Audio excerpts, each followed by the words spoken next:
ఈ వీడియో మీకు నచ్చితే లైక్ చేయండి, షేర్ చేయండి. మరింత భక్తి, జ్యోతిష, వాస్తు, రాశి ఫలాల కోసం మా ఛానల్ని సబ్స్క్రైబ్ చేసుకోండి. ఓం శ్రీ శివ సహస్రనామ స్తోత్రం ధ్యానం ధ్యాయే నిత్యం మహేశం రజతగిరినిభం చారుచంద్రావతంసం రత్నాకల్పోజ్వలాంగం పరశుమృగవరాభీతిహస్తం ప్రసన్నం పద్మాసీనం సమంతాత్ స్తుతమమరగణే వ్యాఘ్రకృత్తిం వసానం విశ్వాద్యం విశ్వబీజం నిఖిల భయహరం పంచవక్త్రం త్రినేత్రం.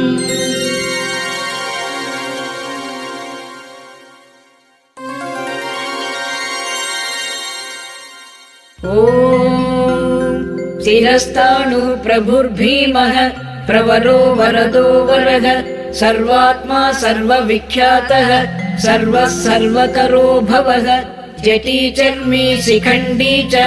సర్వాంగః సర్వభావనః హరశ్చ హరిణాక్షశ్చ సర్వభూత హర ప్రభుః ప్రవృత్తిశ్చ నివృత్తిశ్చ నియతః శాశ్వతో ధ్రువః శ్మశానవాసీ భగవాన్ ఖచरो గోచరోర్ధనః అభివాజ్యో మహాకర్మ తపస్వీ భూతభావనః ఉన్మత్తవేష ప్రచ్ఛన్నః సర్వలోక ప్రజాపతిః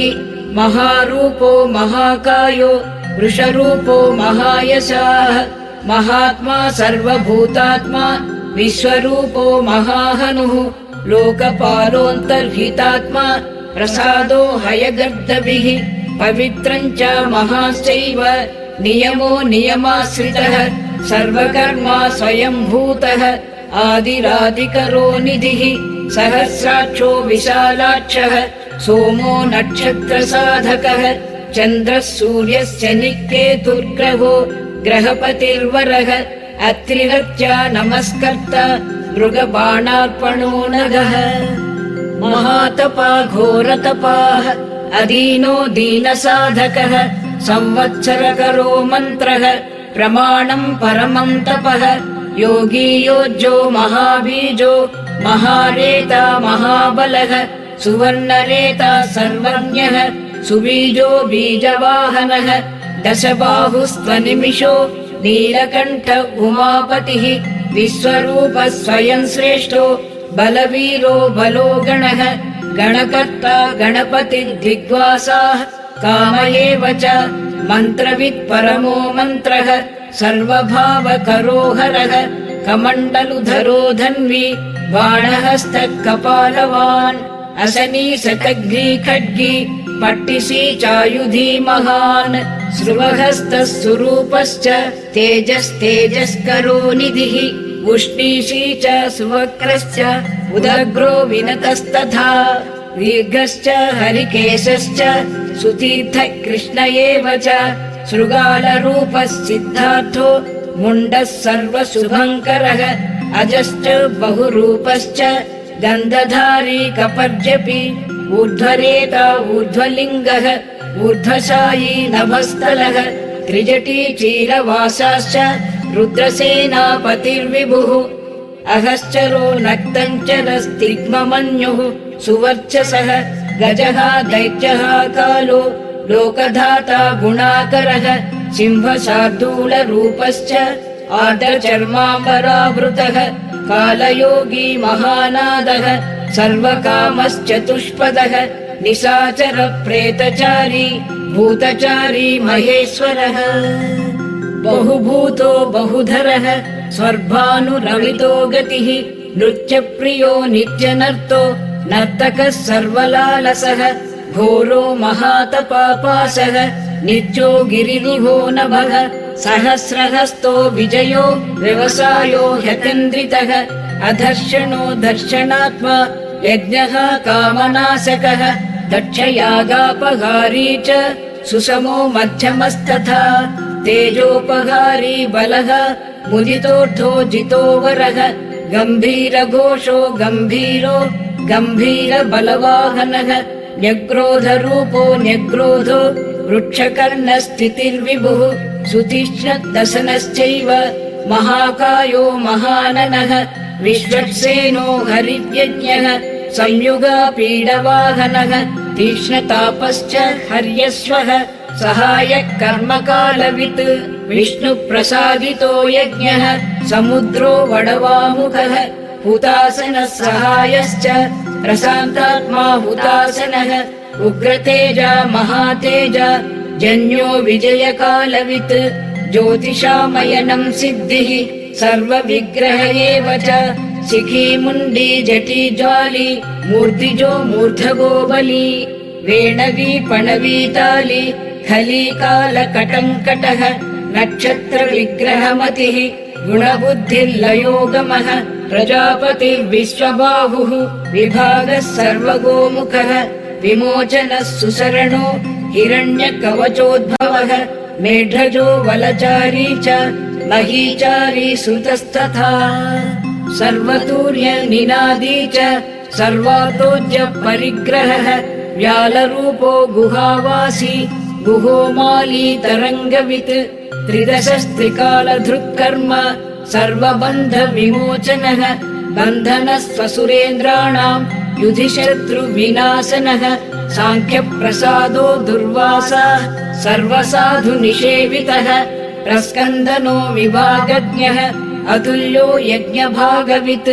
सर्ववासः सर्वचारी दुर्वासा वासवोमरः हैमो हेमकरो यज्ञः सर्वधारी धरोत्तमः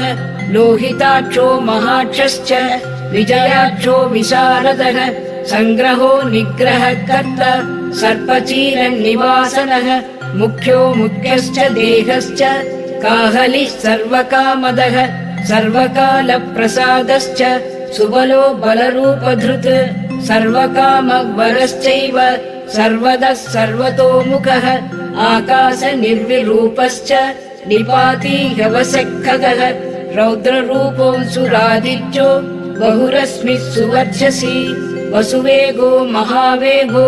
मनोवेगो निशाचरः सर्ववासी श्रियावासी उपदेशकरोकरः मुनिरात्मा निरालोकः सम्भग्नश्च सहस्रदः पक्षी च पक्षरूपश्च अतिदीप्तो विशाम्पतिः उन्मादो मदनकामः अश्रद्धोद्धकरो यशः वामदेवश्च वामश्च प्राग्दक्षिणश्च वामनः सिद्धयोगी महर्षिश्च सिद्धार्थः सिद्धसाधकः भिक्षुश्च भिक्षुरूपश्च विपणो मृदुरव्ययः महासेनो विशाखश्च षष्ठिभागो गवाम्पतिः वज्रहस्तश्च विष्कम्भी जमूस्तम्भन एव च वृत्तावृत्तकरस्तालः मधुर्मधुकलोचनः वाचस्पत्यो वाजसनो नित्यमाश्रमपूजितः ब्रह्मचारी लोकचारी सर्वचारी विचारवित् ईशान ईश्वरः कालो निशाचारी पिनाकवान् निमित्तस्थो निमित्तञ्च नन्दिर्नन्दिकरो हरिः नन्दीश्वरश्च नन्दी च नन्दनो नन्दिवर्धनः भगहारी निहन्ता च कालो ब्रह्मा पितामहः चतुर्मुखो महालिङ्गः चारुलिङ्गस्तथैव च लिङ्गाध्यक्षः सुराध्यक्षो योगाध्यक्षो युगावहः बीजाध्यक्षो बीजकर्ता अध्यात्मानुगतो बलः इतिहासः सकल्पश्च गौतमोऽधः निशाकरः दम्भो ह्यदम्भो वैदम्भो वश्यो वशकरः कलिः लोककर्ता पशुपतिः महाकर्ता हनौषधः अक्षरम् परमम् ब्रह्म बलवान् चक्र एव च नीतिर्ह्यनीतिः शुद्धात्मा शुद्धो मान्यो गतागतः बहुप्रसादः सुस्वप्नो दर्पणो दत्तमित्रजित् वेदकारो मन्त्रकर्ता विद्वान् समरमर्दनः महामेघनिवासी च महाघोरो वशीकरः अग्निज्वालो महाज्वालो अतिधूम्रो हुतो हविः वृषणः शङ्करो नित्यम् वर्चस्वी धूमकेतनः नीलस्तदाङ्गलुब्धश्च शोभनो निरवग्रहः स्वस्तिदः स्वस्ति भावश्च भागी भागकरो लघुः उत्सङ्गश्च महाङ्गश्च महागर्भपरायणः कृष्णवर्णः सुवर्णश्च इन्द्रियम् सर्वदेहिनाम् महापादो महाहस्तो महाकायो महायशाः महामूर्धा महामात्रो महानेत्रो निशालयः महान्तको महाकर्णो महोष्टश्च महाहनुः महानासो महाकम्बुः महाग्रीवः श्मशानभाग महावक्षा महोरश्च अन्तरात्मा मृगालयः लम्बनो लम्बितोष्टश्च महामायपयोनिधिः महादन्तो महादंष्ट्रो महाजिह्वो महामुखः महानखो महारोम महाकेशो महाजटः प्रसन्नश्च प्रसादश्च प्रत्ययो गिरिसाधनः स्नेहनो स्नेहनश्चैव अजितश्च महामुनिः वृक्षाकारो वृक्षकेतुः अनलो वायुवाहनः गण्डली मेरुधामा च देवाधिपतिरेव च अथर्वशीर्षः सामास्यः ऋक्सहस्रामितेक्षणः यजुःपादभुजो गुह्यः प्रकाशो जङ्गमस्तथा अमोघार्थप्रसादश्च अभिगम्यः सुदर्शनः उपकारप्रियः सर्वः कनककाञ्चनच्छविः नाभिर्नन्दिकरो भावः पुष्करस्तपतिः स्थिरः द्वादशस्त्रासनश्चार्जो यज्ञो यज्ञसमाहितः नक्तं कलिश्च कालश्च मकरः कालपूजितः सगणो गणकारश्च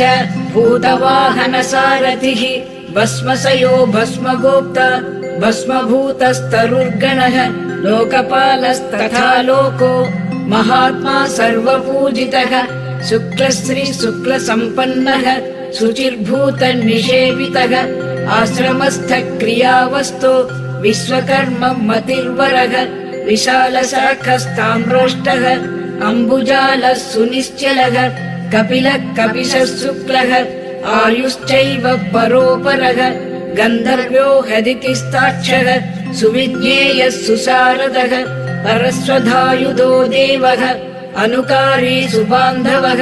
तुम्बवीणो महाक्रोधः ऊर्ध्वरेता जलेशयः उग्रो वंशकरो वंशो वंशनादो ह्यनिन्दितः सर्वाङ्गरूपो मायावी सुहृदो ह्यनिलोनलः बन्धनो बन्धकर्ता च सुबन्धन विमोचनः सयज्ञारिः सकामादिः महादंष्ट्रो महायुधः बहुधा निन्दितः सर्वः शङ्करः शङ्करोधनः अमरेशो महादेवो विश्वदेवः सुरारिः अहिर्बुध्नो निलाभश्च चेकितानो हविस्तथा अजैकपाच्च कापाली त्रिशङ्कुरजितः शिवः धन्वन्तरिर्धूमकेतुः स्कन्दो वैश्रवणस्तथा धाता शक्रश्च विष्णुश्च मित्रस्त्वष्टा ध्रुवोधरः प्रभावः सर्वगो वायुः अर्यमा सविता रविः उषङ्गुश्च विधाता च मान्धाता भूतभावनः विभुर्वन्न विभावी च सर्वकामगुणावहः पद्मनाभो महागर्भः चन्द्रवक्त्रो निलोनलः बलवांश्चोपशान्तश्च पुराणः पुण्यचञ्चुरी गुरुकर्ता गुरुवासी गुरुभूतो गुणौषधः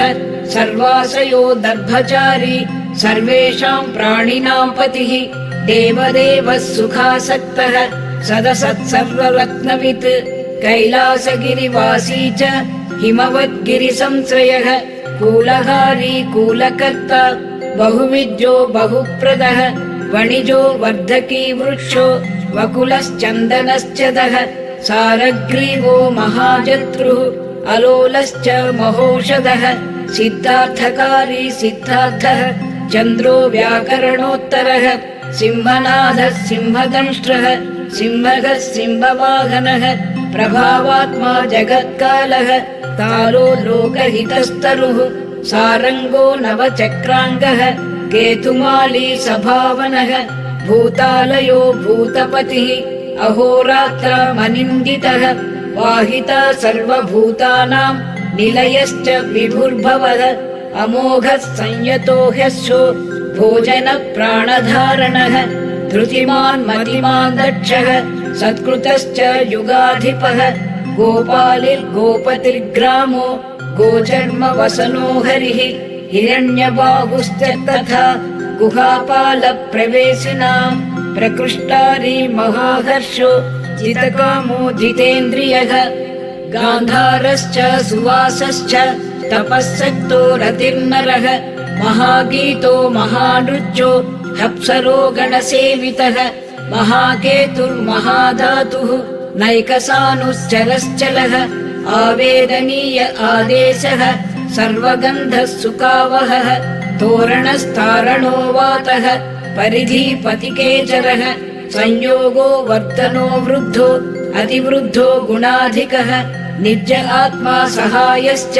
देवासुरपतिपतिः युक्तश्च युक्तबाहुश्च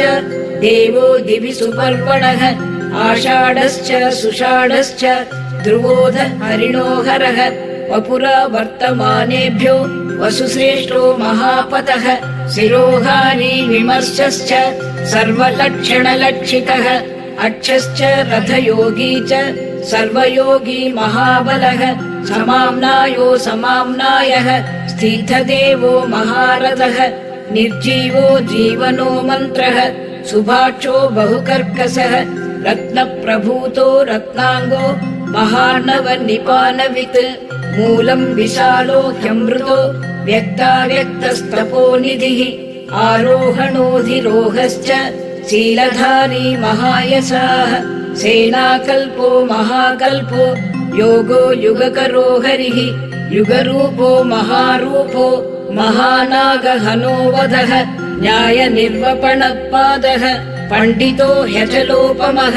बहुमालो महामालः शशीहरसुलोचनः विस्तारो लवणकूपः त्रियुगः सफलोदयः त्रिलोचनो विषण्णाङ्गो मणिविद्धो जटाधरः बिन्दुर्विसर्गः सुमुखः शरः सर्वायुधः सहः निवेदनः सुखाजातः सुगन्धारो महाधनुः गन्धपाली च भगवान् उत्थानः सर्वकर्मणां मन्धानो बहुलो वायुः सकलः सर्वलोचनः तलस्तालः करस्ताली ऊर्ध्वः संहननो महान् छत्रं सुच्छत्रो विख्यातो लोकः सर्वाश्रयक्रमः मुण्डो विरूपो विकृतो दण्डी कुण्डी विकुर्वणः हर्यक्षः ककुभो वज्री शतजिह्वः सहस्रपात् सहस्रमूर्धा देवेन्द्रः सर्वदेवमयो गुरुः सहस्रबाहुः सर्वाङ्गः शरण्यः सर्वलोककृत् पवित्रं त्रिककुन्मन्त्रः कनिष्ठः कृष्णपिङ्गलः ब्रह्मदण्ड विनिर्माता शतघ्नीपाशशक्तिमान् पद्मगर्भो महागर्भो ब्रह्मगर्भो जलोद्भवः गभस्तिर्ब्रह्मकृद्ब्रह्मी ब्रह्मविद्ब्राह्मणो गतिः अनन्तरूपो नैकात्मा तिग्मतेजा स्वयंभुवः ऊर्ध्वगाता पशुपतिः वातरंहा मनोजवः चन्दनी पद्मनालाग्रः सुरभुत्तरणो नरः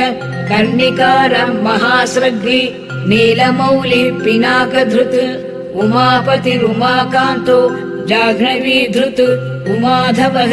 वरो वराहो वरदो वरेण्यः सुमहास्वरः महाप्रसादो दमनः शत्रुः श्वेतपिङ्गलः पीतात्मा परमात्मा च प्रेतात्मा प्रधानधृत् सर्वपार्श्वमुखस्त्रक्षः धर्मसाधारणो वरः चराचरात्मा सूक्ष्मात्मा अमृतो गो वृषेश्वरः साध्यर्षिः वसुरादित्यः विवस्वान् सवितामृतः व्यासः सर्गः सुसङ्क्षेपो विस्तरः पर्ययो नरः ऋतुः संवत्सरो मासः पक्षः संख्या समापनः कलाकाष्ठा लवामात्राः मुहूर्ताः क्षपाक्षणाः विश्वक्षेत्रं प्रजाबीजं लिङ्गमाद्यस्तु निर्गमः सदसद्यक्त्यमव्यक्तं पिता माता पितामहः स्वर्गद्वारं प्रजाद्वारं मोक्षद्वारं त्रिविष्टपं निर्वाणं ह्लादनश्चैव ब्रह्मलोकपरागतिः देवासुरविनिर्माता देवासुरपरायणः देवासुरगुरुर्देवो देवासुरनमस्कृतः देवासुरमहामात्रो देवासुरगणाश्रयः देवासुरगणाध्यक्षो देवासुरगणाग्रणीः देवादिदेवो देवर्षिः देवासुरवरप्रदः देवासुरेश्वरो विश्वः देवासुरमहेश्वरः सर्वदेवमयोचिन्त्यो देवतात्मात्मसम्भवः उद्भित्त्रिविक्रमो वैद्यो विरजो नीरजोऽमरः ईजो हस्तीश्वरो व्याघ्रो देवसिंहो नरर्षभः विबुधोऽग्रवरः सूक्ष्मः सर्वदेवस्तपोमयः सुयुक्तः शोभनो वज्री प्रासानां प्रभवो व्ययः गुहः कान्तो निजः सर्गः पवित्रं सर्वपावनः शृङ्गी शृङ्गप्रियो बभ्रू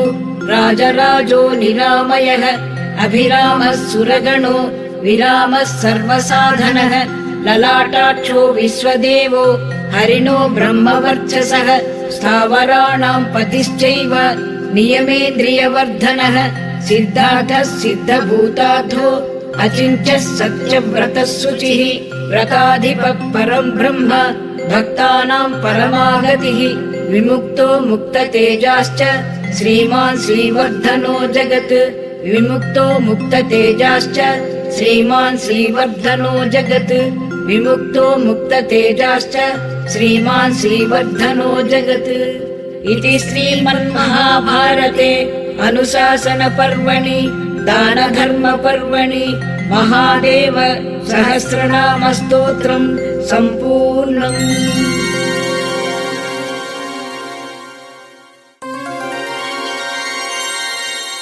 यदक्षरपरभ्रष्टं मात्राहीनं तु यद्भवेत् तत्सर्वं क्षम्यतां देव नारायण नमोऽस्तु ते। विसर्गबिन्दुमात्राणि पदपादाक्षराणि च न्यूनानि चातिरिक्तानि क्षमस्व परमेश्वर। अन्यथा शरणं नास्ति त्वमेव शरणं मम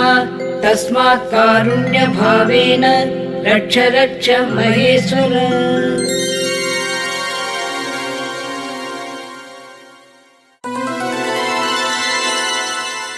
ॐ असतो मा सद्गमय तमसो मा ज्योतिर्गमय मृत्योर्मा अमृतंगमय। ॐ शान्ति शान्ति शान्तिः।